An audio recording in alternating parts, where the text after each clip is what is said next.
ideas of right and wrong. There is a field, I'll meet you there. Out beyond ideas of right and wrong, there is a field, I'll meet you there. A field of love, a field of forgiveness, a peace that passes understanding. Out beyond ideas of right and wrong, there's a field, I'll meet you there.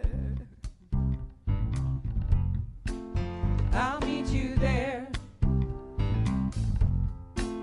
I'll meet you there. Welcome, Seattle Unity. Please stand as you are able. I'll meet you there. And join us just singing this I'll meet you there part. I'll meet you there. That last piece was from a Rumi poem. I'll meet you there. And that was Lori Braswell, who just found out this morning she needed solo. That's always fun. I'll meet you there. Goes like this. 1, 2. The God in me beholds the God in you. And I'll meet you there. The God in me beholds the God in you. I'll meet you there. Then we say, all is beautiful. All is beautiful. All is well.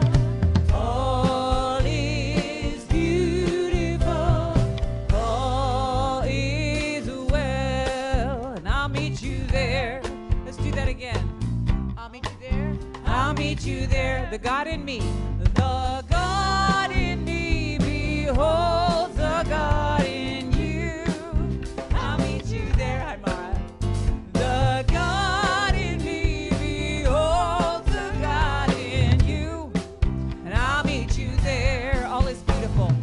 All is beautiful. All is well.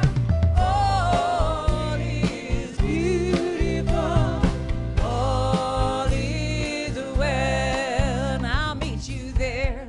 So that namaste that we see the God in each other, that's about actually witnessing person to person. So I'm going to let you look around, and you're going to sing or not sing, do whatever it is that you would like to do, but knowing that you are being watched, which severely changes our behaviors, just like that Heisenberg thing, right?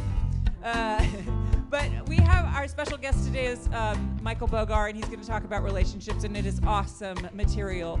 So every single song in this program is designed to really ask us to do these things practically. We're going to sing The God in Me again, try and look at somebody, and it's okay if it gets a little weird and you have to look away and be like, thanks, 7 seconds is too much. It's all right, you're just pressing your boundaries. Ready? Pick somebody. 1, 2. The God in me beholds the God in you, and I'll meet you there. The God in me beholds the God in you, and I'll meet you there. All is beautiful, all around. All is beautiful. All is well. All is beautiful. All is well. I'll meet you there. Let's pray on this. Breathing into this moment and the energy present, join me in our opening statement. There is but one presence and one power in my life and in the universe, God the good, omnipotence. Let's do one for people who aren't in the room. Someone that you would be sending your love to. Can be anywhere on the planet or in time. 1, 2. The God in me beholds the God in you. I'll meet you there.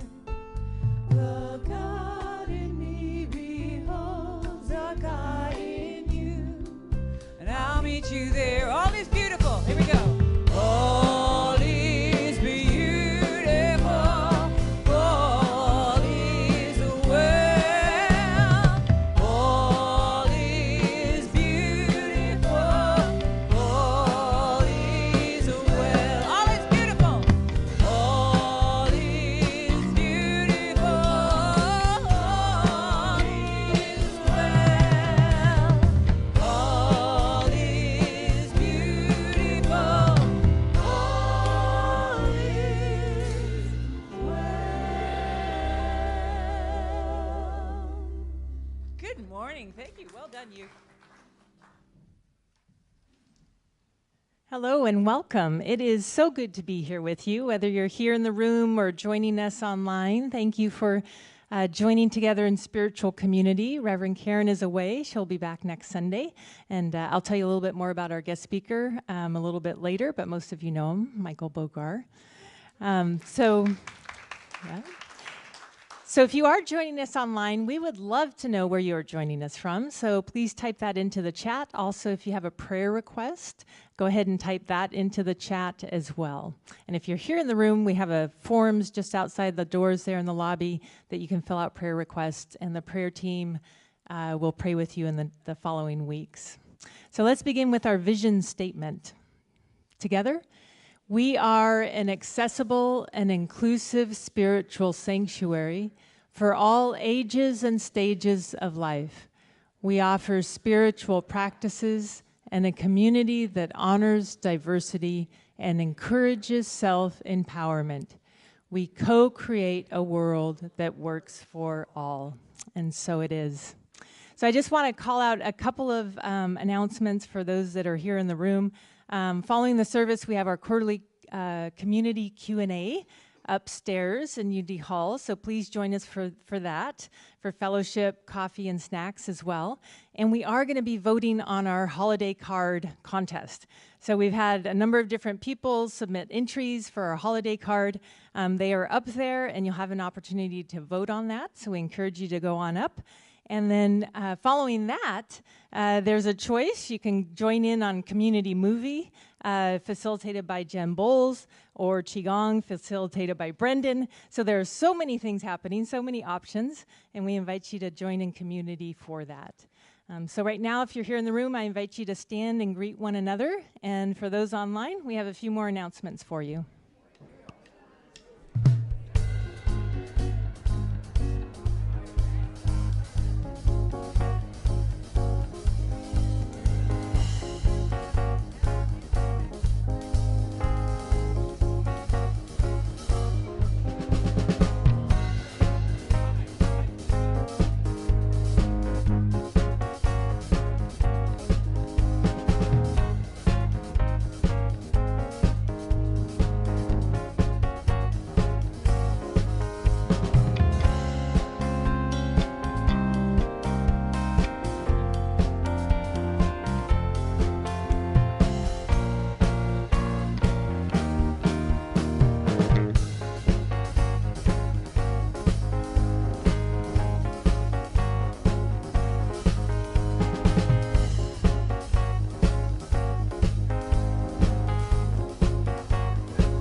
You are able. I bet a whole bunch of you already know this song real well. And those of you who don't know it, just jump in to whatever you think the words are. That's always fun.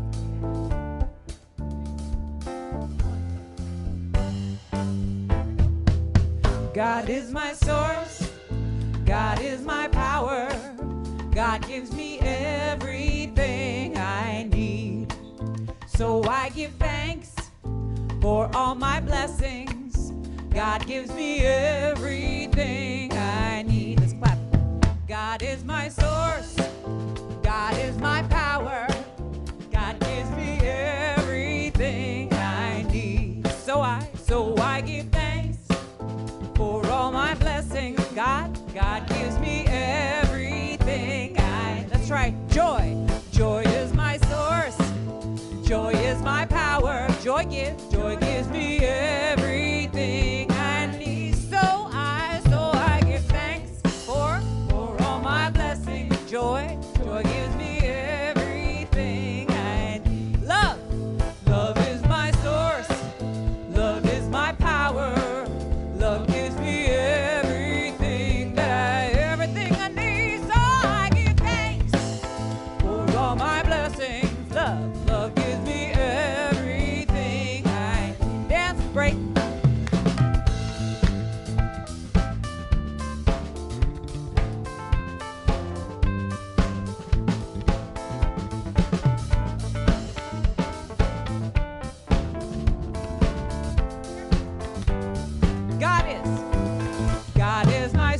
Thank you. Please be seated.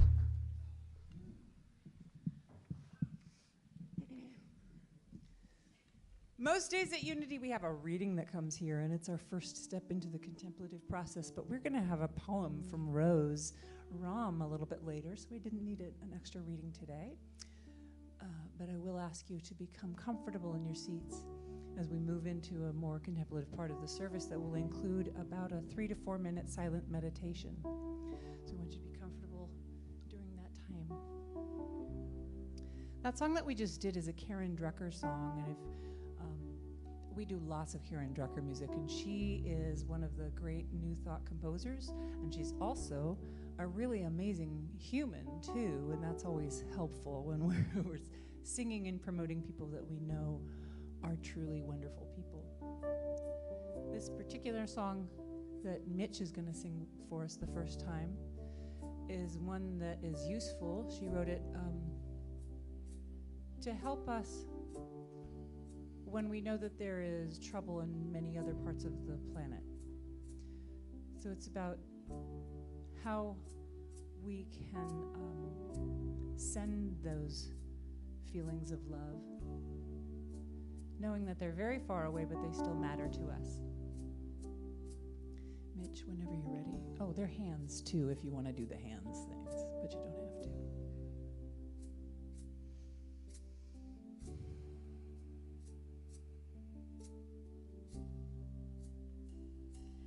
Send my love over the mountains. I send my love over the sea. I send my love into the heavens, and it returns to me. I send my love over the mountains. I send my love over the sea. I send my love into the heavens, and it returns to me. I send my love over the mountains. I send my love over the sea. I send my love into the heavens, and it returns to me. I send my love. I send my love over the mountains. I send my love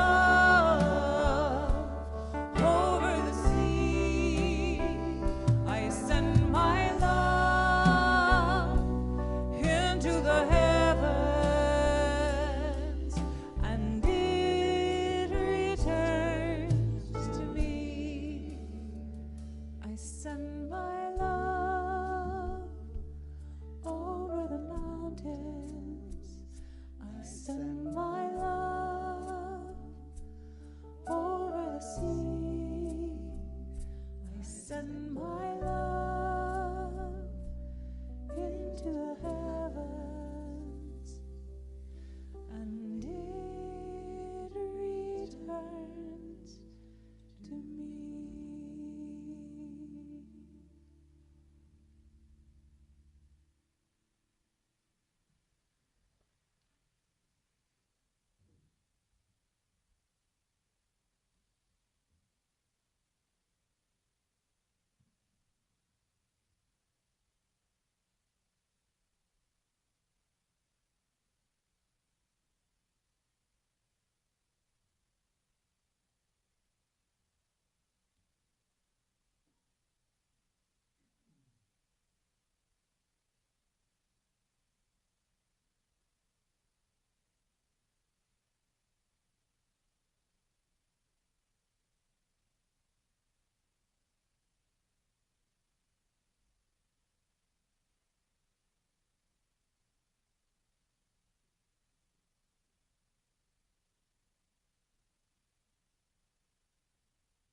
Call it magic, call it true, call it magic. I'm with you. Just been broken into two. Still I call it magic, 'cause I'm with you. And I don't, and I don't, and I don't, no I don't. No I don't, it's true, I don't, no I don't, no I don't, no I don't want anybody else but you. I don't, no I don't, no I don't, no I don't. No I don't, it's true, I don't, no I don't, no I don't, no I don't want anybody else but you.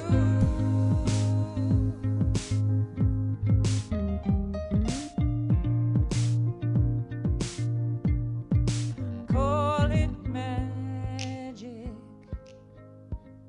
you cut me into two, and all your magic, I disappear from view, and I can't get over you. Still I call it magic, such a precious jewel. And I don't, no I don't, no I don't, no I don't. No I don't, it's true, I don't, no I don't, no I don't, no I don't want anybody else but you. I don't, no I don't, no I don't, no I don't. No I don't, it's true, I don't, no I don't, no I don't, no I don't want anybody else but you. And a fool so hard, oh, a fool so hard, yeah, a fool so hard. Yes, a fool so hard. If you ask me, after all that we've been through, do we still believe in magic? Yes, I do. Yes, I do. Yes, I do. Yes, I do. Yes, yes, I do. Yeah, yeah. Yes, I do. Yes, I do. I believe. Yes, I do. I do. I believe. Oh, yes, I do. Yes, I do.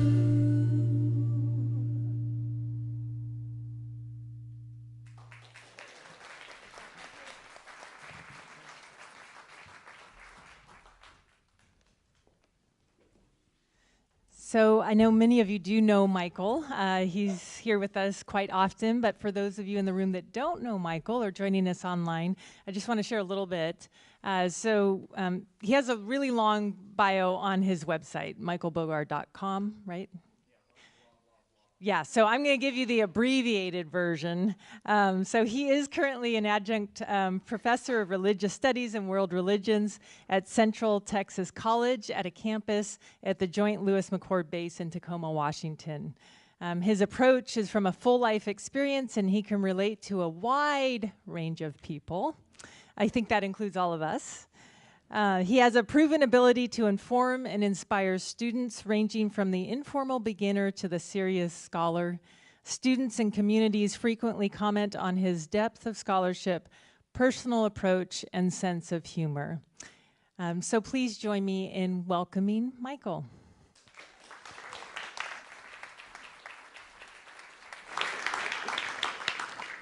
Thank you for that. And some of it's actually true.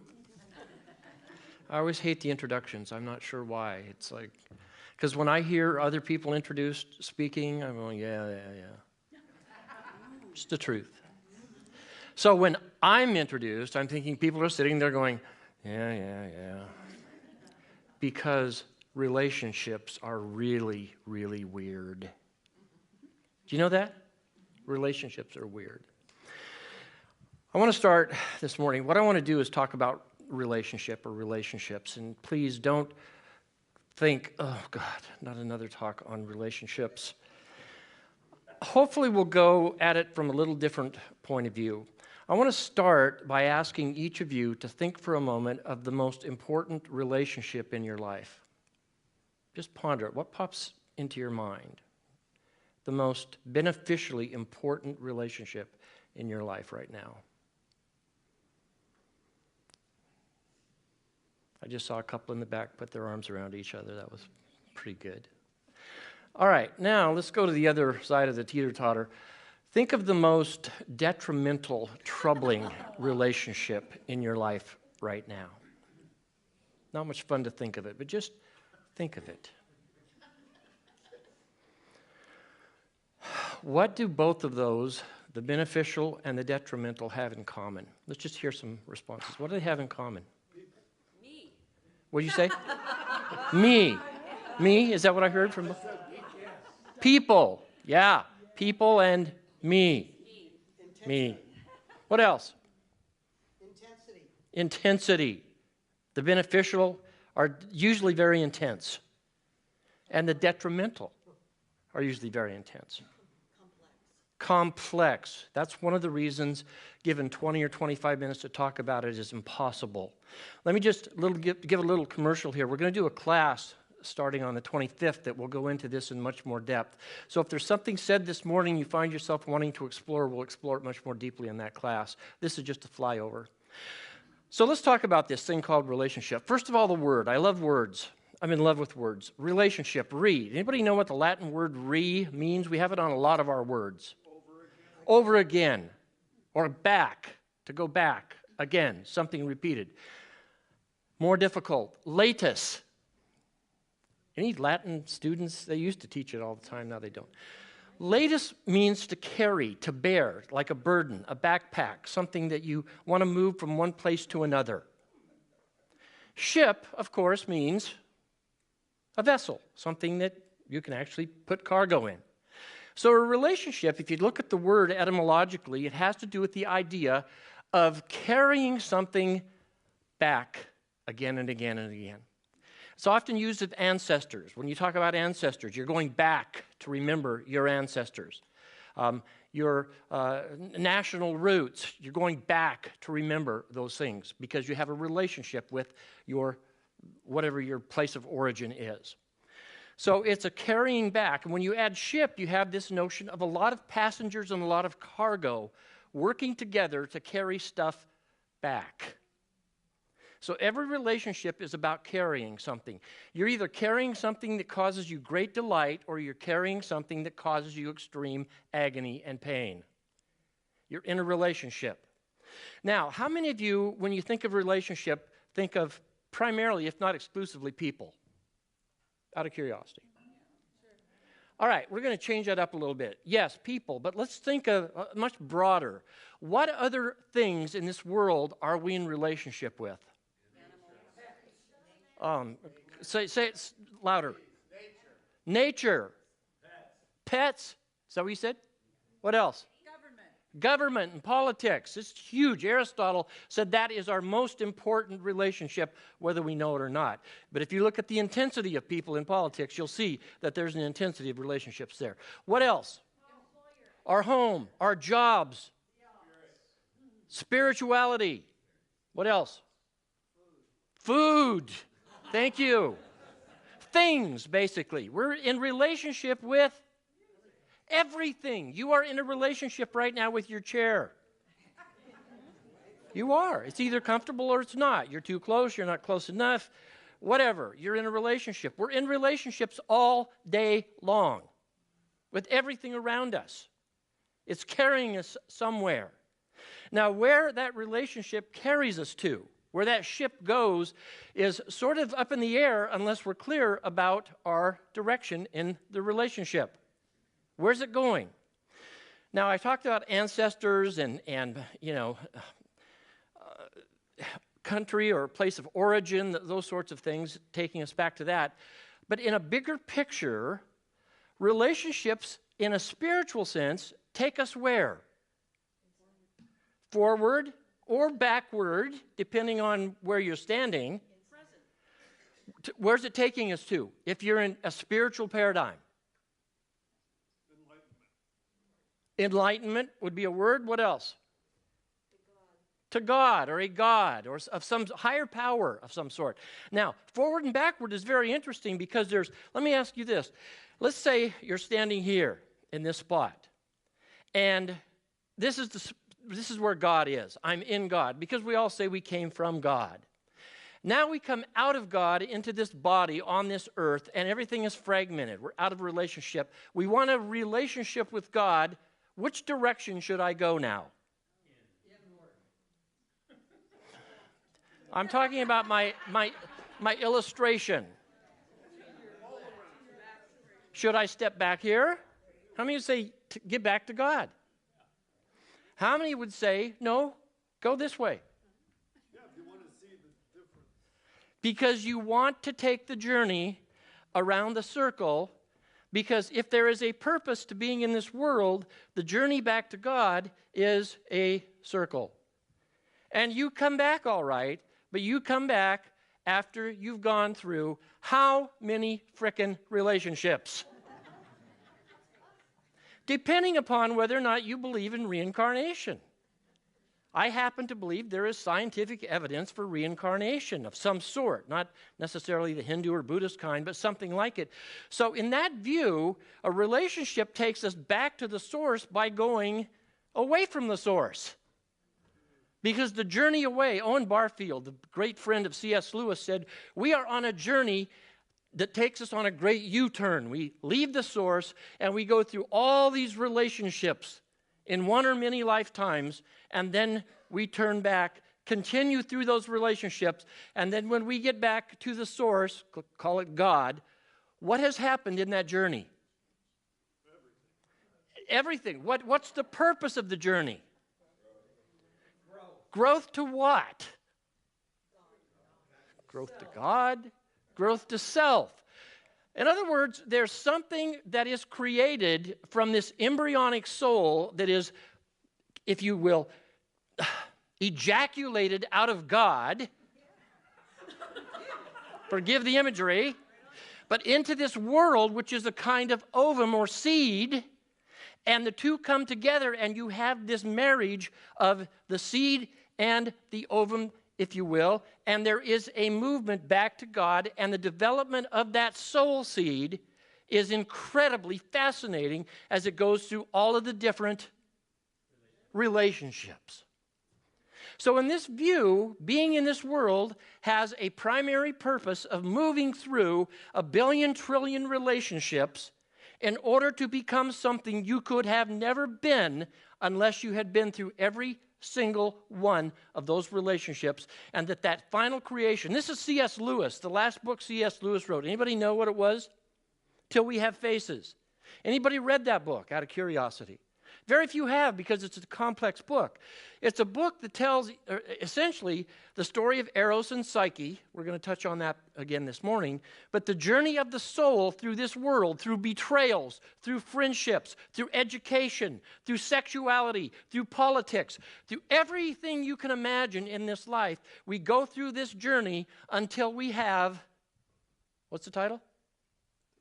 Faces. For then you shall be seen face to face, because you have become a self. In the process, the self is made. This is what Jung came up with. This was his whole idea of depth psychology, that we go into the depths of life through relationship in order to become a self. Because before that, we are just these little wandering egos.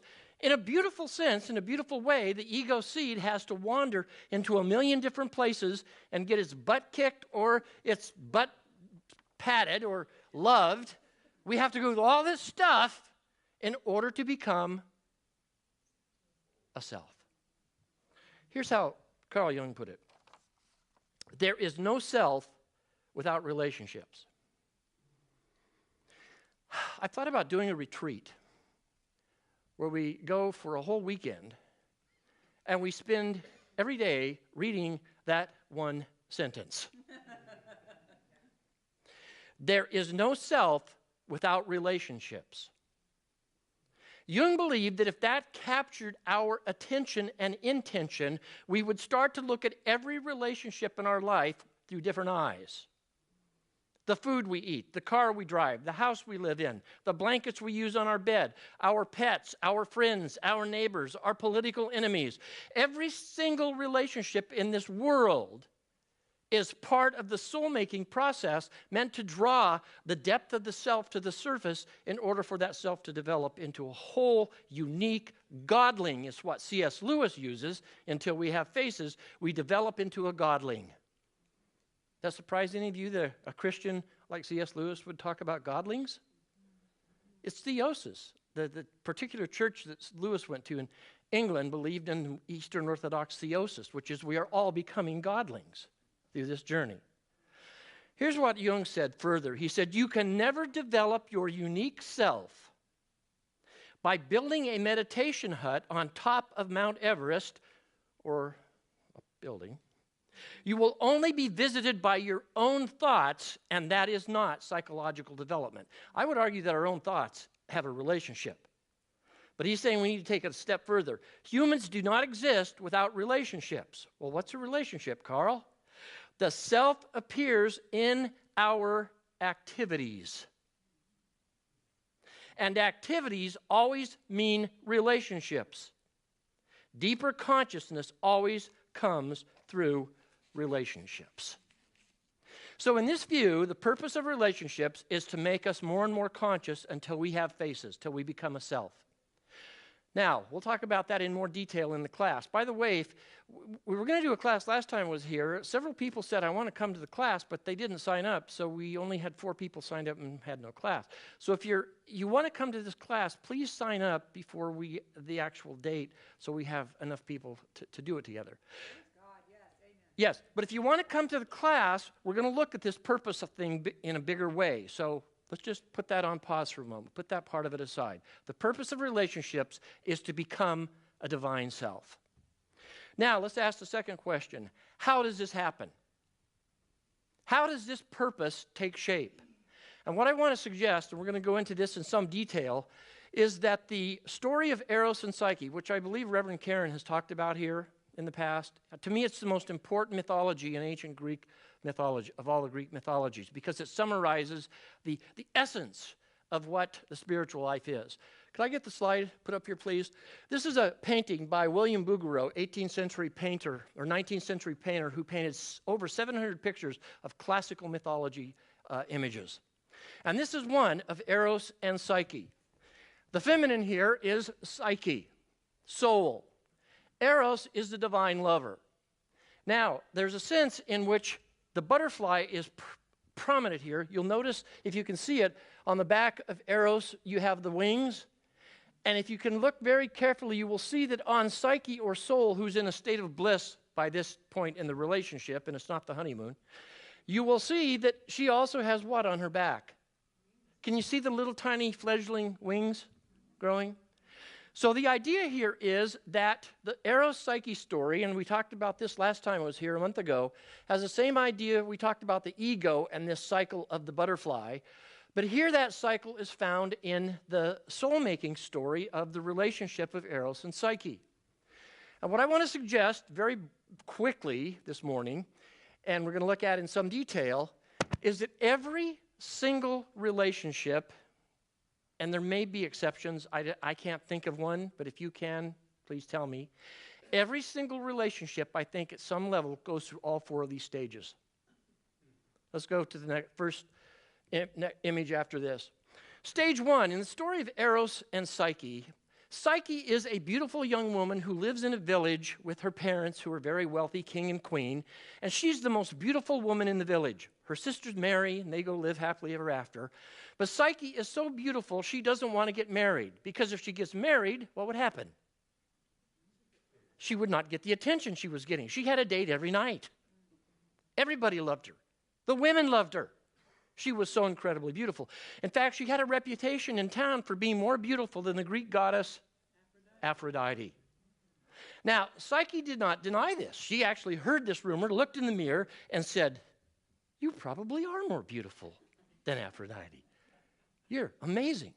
Well, word got back to Aphrodite.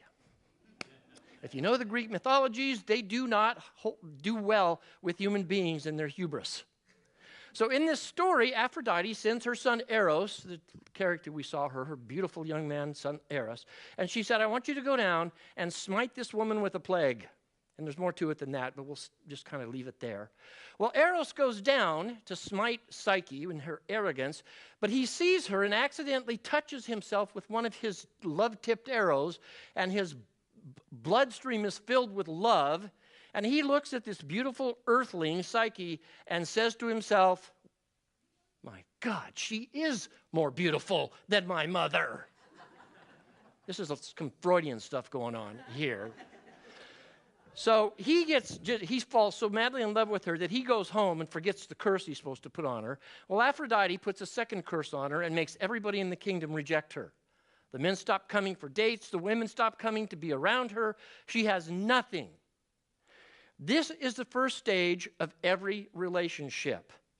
I call it falling in lust. Because in this stage of a relationship, I'm in the relationship because me. It satisfies me. This car is going to make me look good. This house is going to make me really impress people. This person I'm dating, when people see me walk in with this person, they're going to look twice. Well, who's the center of that frickin' story? Me, because I'm falling in lust. Now, we all know this. This job, boy, I can't wait to tell people about the job I just got. Why? Because it's going to impress them. There's usually four things in this stage that we go for, and that is, I want maximum pleasure out of this relationship. I want maximum power out of this relationship. This moves a lot of politically motivated people. I want maximum prestige out of this relationship, or I want maximum purpose. So we'll talk about that more in the class. In this stage, it's all about me. And in the story, it's all about Psyche. She's in love with herself. She doesn't really care about anybody else. She just cares about herself. Well, this part of the story ends when the parents see that nobody's showing up for a date, and they're not going to get her married. So they go to the oracle, and the oracle says, "Take her and leave her on the top of the mountain, and her fate awaits her there." Well, they leave her up on the top of the mountain and go home, and how do you suppose Psyche feels abandoned on the top of the mountain with nobody? Horrible. Usually the end of the lust stage is some form of suffering, because we never get enough pleasure, enough power, enough prestige, enough purpose. So at this stage in the relationship, whether it's a car or a house or a person or a job or an education, whatever, it always ends in disappointment because it never will fill that hole. And that's where Psyche ends up in the story in this first stage. She's on the top of the cliff and she is weeping herself to sleep. That's very common at the end of this stage. So she wakes up the next morning. We move to the second slide. She wakes up the next morning, and she looks over the edge of the cliff, and she sees down in the valley this beautiful palace. This is what I imagine it to look like. It's sort of a Disneyland, like, wow, palace. And she gets a trip from Zephyr, the gentle west wind, who carries her down to the palace. And the servants pour out, and they find her standing out there admiring the palace. And they say, "Psyche, this is your lucky day, because this can be your new home." The owner of this house, anybody want to guess who owns the house? Eros. The owner of this house has fallen in love with you, and he is a cool dude. He flies around across the earth and makes people fall in love. He's got power. He's good looking. He's amazing. He's chosen to marry. And we're going to have a wedding tonight, and you can have the palace, you can have this amazing person, and your life will be set. This is stage 2, falling in love. The focus here is not on me, it is on the other. Oh, if I had them, I'd be happy. Oh, they are so amazing. If I had this house, if I had this job, it's very close to number 1. I'm pretty important, but the other is just as important as me. So there's sort of symbiotic lust relationship going on here, where the two fall in love with each other, madly in love. And if any of us, for those of us that have been in any kind of personal relationship, you know that is oftentimes the way it goes. You meet the person initially in stage 1 and go, there's a lot of attractive stuff here that I like. But you get to know them in stage 2, and you find yourself going, not only do I like them, they like me, and I like that they like me, and I think we would make a really good dance team. So it's not all about me here, it's all about us. This is stage 2. And it is a beautiful stage. All of these are divine stages. This is the journey I was talking about, going in the circle. You come through these kinds of experiences.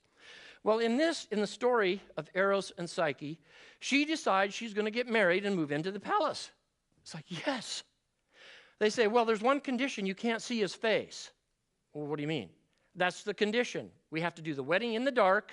By the way, this metaphor is more true in a lot of marriages than you'd like to think. We have to do the wedding in the dark. You don't really see who they are. You marry them, and you only get to know them after you've been together for a few years. She says, I don't care. I'll marry him in the dark. I want this. This is stage 2. Well, she marries him. She lives happily ever after for a few months.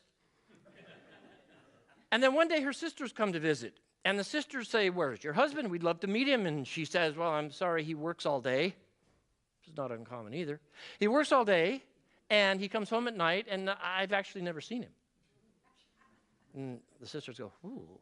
Kind of weird. And one of the sisters says, well, I hate to say this to you, but I think there's something wrong here. If I were you, tonight when you go to bed, I would put a lamp, an oil lamp under the bed lit, so when he falls asleep, you take the oil lamp and get a look at him. I'll bet he's a hideous monster who's fattening you up to eat you. This is what happens in stage 2. There's this wonderful love relationship, but then the mind starts to fill with doubts. I didn't know this about him.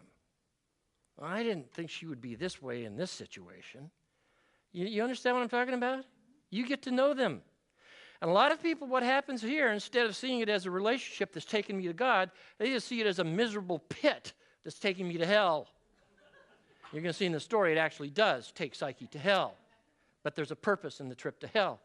So I'm not telling you here to stay in a relationship. I'm just suggesting that it is very normal in stage 2 to fall in love with someone or something and then start to see the flaws. And the flaws usually magnify because we don't look at the things that we used to love so much. Now we just focus on the things that are problems. And Psyche's having some problems. He's gone all day. She's never seen his face. The sister might be right. He could be a monster. The mind in stage 2 is filled with all kinds of doubts about the relationship. And any of us that are over 10 know that experience, whether it's with your job, with your partner, whatever. So in the story, what happens that night, Eros comes home, he falls asleep, Psyche takes the oil lamp out, gets a good look at him, and she sees this beautiful man lying there in the bed and is so enamored of his beauty that she leans closer and some hot oil spills out of the lamp onto his shoulder, and his eyes pop open, and he looks at her and says, what are you doing? She says, well, I had to get a look at you. And he goes, what was the condition? No looky. You can't do that. So he unfurls his wings. He flies out the window. He looks back, tears coming out of his eyes, and said, baby, it's over. It's done. This is often what happens in stage 2. Psyche collapses on the floor weeping. This is also what happens often in stage 2. There's a separation. She wakes up the next morning after weeping all night, and what does she find? Anybody want to guess? Nothing. The palace is gone, Eros is gone, the money's gone, the servants are gone. This is also what often happens in stage 2. The life that I thought was going to be perfect disappears. Now, a lot of people that don't know the purpose of a relationship is to take us to the divine. See, this is the end of the world. This is where a lot of suicide and despair and depression and alcoholism and drug addiction and these sorts of solutions start to take place, because without a purpose, we just find a way to kind of get a temporary fix. So what happens in the story is that she wakes up and decides she's going to go look for her divine lover. So now this is important, because at the end of stage 2, we have one of two directions. We can go back to the old way of being an egocentric, you know, the cycle. Or we can look ahead and say, I'm going to pursue the divine lover. Well, in this story, she does. Next slide, please. And I'm not going to go through all these, but let me just say there are 3 trials or 3 tests in this story. I'll go to the last one here, because the other ones are fascinating, and in the class are going to be even more fascinating. This last test is from Aphrodite, who says, if you can pass these 3 tests, and stage 3 is a time of testing for all of us. It's the chrysalis stage, because the old relationship's over. What are we going to do? And this is some really tough stuff comes up. The last test is Aphrodite comes to Psyche and says, here's a little box where I keep my cosmetics. This is Aphrodite's box of beauty. This is the box that keeps her so beautiful. She gives it to Psyche, or Soul, and says, I want you to take this into hell, Hades, where Persephone, the queen of the damned, lives, because she has a stockpile of beauty. For the ancient Greeks, you found beauty by going to hell. Fascinating. That's a fascinating mythology all to itself. So she says, Psyche says, whatever. I want to reunite with my lover. She takes the little box, and Aphrodite says, you have 24 hours to scramble down this cliff, go into that cave, get through the Cerberus, the 3-headed dog, and get some beauty from Hades. She succeeds. But Aphrodite says to her, if you succeed and get back here in 24 hours, you must give me this box unopened. What is Psyche's biggest temptation? Beauty. She was beautiful. She gets back from the journey into Hades after filling the box with beauty, and she's standing on the top of the cliff waiting for Aphrodite to come and say, you've passed the 3 tests. By the way, the 3 tests are what happened with Buddha and Jesus and many others in ancient mythology. She says, I've passed the 3rd test. I'm going to take a look, or I'm not going to look in the box. She looks in the pool of water and sees herself and says, girl, you look like you've been to hell. And you're going to meet your divine lover. One little peep. So she unclicks the box, looks inside, and out comes a vapor, like Dorothy in The Wizard of Oz, you know, in the field of poppies. And she collapses. Sometimes when I tell the story, I say, the end. Does that satisfy? No, because we all want these stories to end happily ever after, because it's in us. C.S. Lewis says it is in us to want a myth or a fairy tale to end happily ever after, because we know the trajectory around the circle back to God is that place of happiness. So in this story, she collapses, and then, move to the next slide. This is the painting that Bouguereau did at the very end of the story. Psyche, Soul, is lying in this chrysalis, stage 3. The end of the relationship, and she begins to wake up, and she feels someone holding her, and she opens her eyes, and who's holding her? Eros, the divine lover. And she throws her arms around him and says, you can't believe what I've been through to get to you. And he says, you know all the miracles that happened in the 3 tests you just went through? That was me. He said, I wanted you as much as you want me. So for the ancient Greeks, this journey on this earth through ego, self-centered love, through other love, partisan love, if you will, through dissolution or chrysalis love, and we all have those times of chrysalis or dissolution love, the last stage is union with the one, and that's the happily ever after. Now, how many incarnations we have to go through to get to that, I don't know. But that makes the purpose of love or relationships really, really profound. I want to read a quote, and I'll quit. Here's what Thomas More says about relationships in his book titled Soulmates. He says, relationships have a way of rubbing our noses in the slime of life. An experience we would rather forego. but one that offers an important exposure to our own depth of consciousness. That's the key here. In fact, I have a thing at home written right across the top of my wall in my study. It says, consciousness is relationships. We may find a soulmate in many different forms of relationship, in friendship, marriage, work, play, and family. All of our relationships make soul. I'm going to stop there because I think I'm probably longer than I should have. But if you want more, please sign up and come to the class, and we'll have a conversation about this because we're all in this together.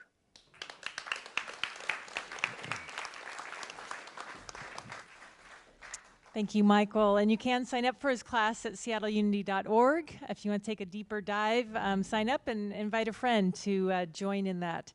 And so we come now, as our community guys are coming forward, to give of our tithes and our donations, love offerings. If you give electronically, we have these little cards if you're here in the room, as a way of just kind of holding that in your heart and mind, that electronic gift in a tangible way, and go ahead and put that in the basket. And so we do accept gifts via text, the phone number 206-350-8448, through our website, and of course we also love checks and cash. We accept it all. And so please join me now in blessing our offering together. I give willingly, joyfully, and lovingly, knowing that God is the constant source of my supply. I give with graciousness and receive with gratitude. Amen.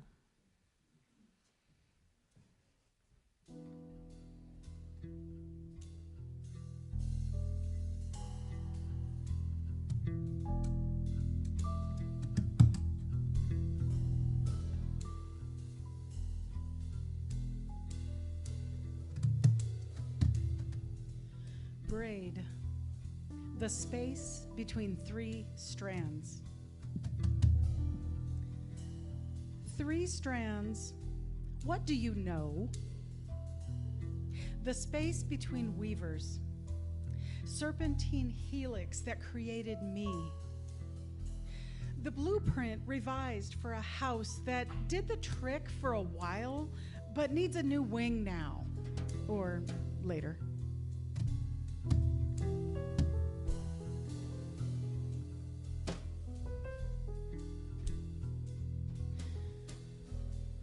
Three strands, the river trickling, winding, carving creases in my character, highs and lows of my landscape story, the dark alleys and well-lit storefronts of my private and public faces.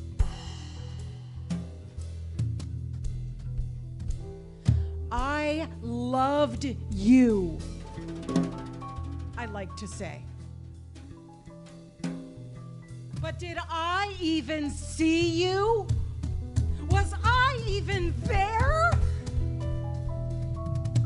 You were the strands of my story, and I the spaces in between. My soul lights aloft like Tinkerbell's tiny toe tips at the place where you and your stories end.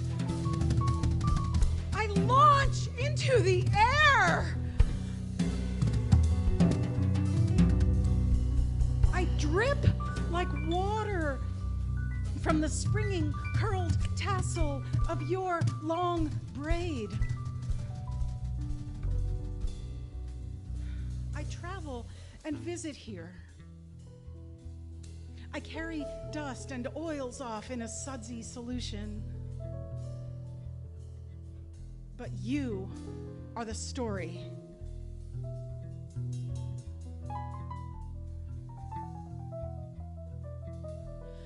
I am the ethereal space around you. With you, but not of you. I am the whispering wind and drops dripping from bouncing tree limbs. I've known you, and now gone.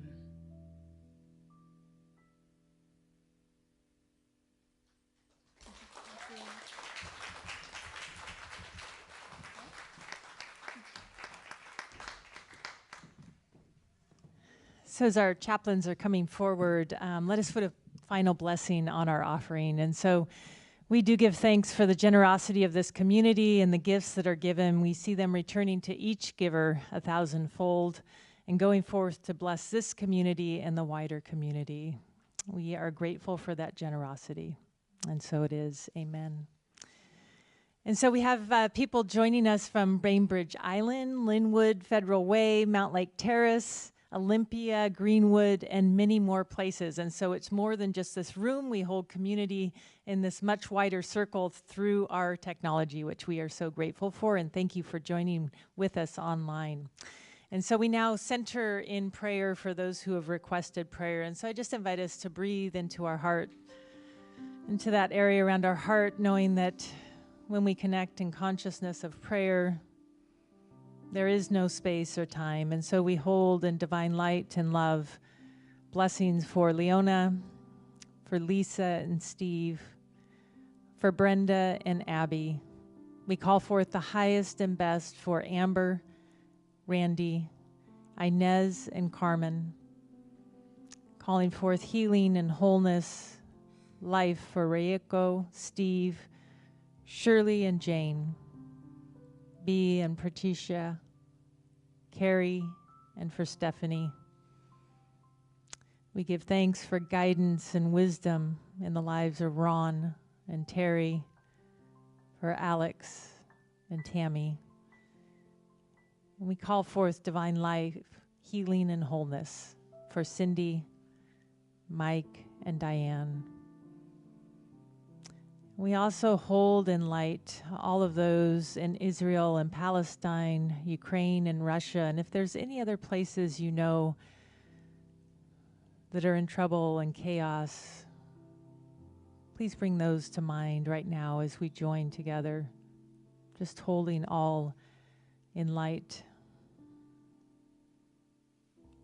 calling forth a greater wisdom to unfold a greater understanding.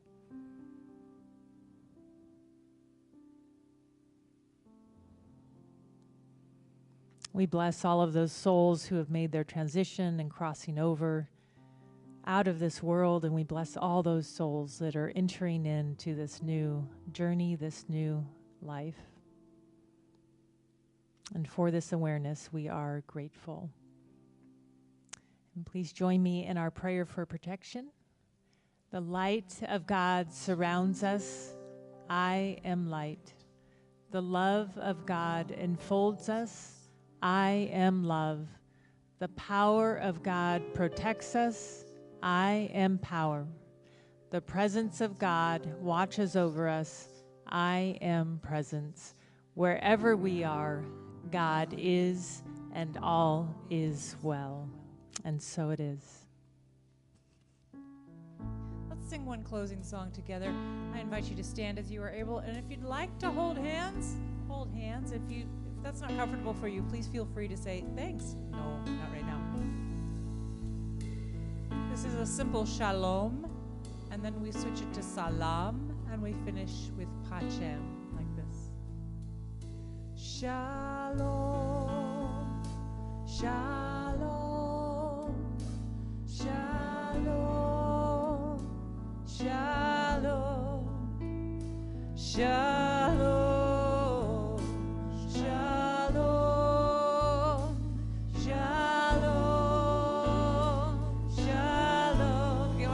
Go for it.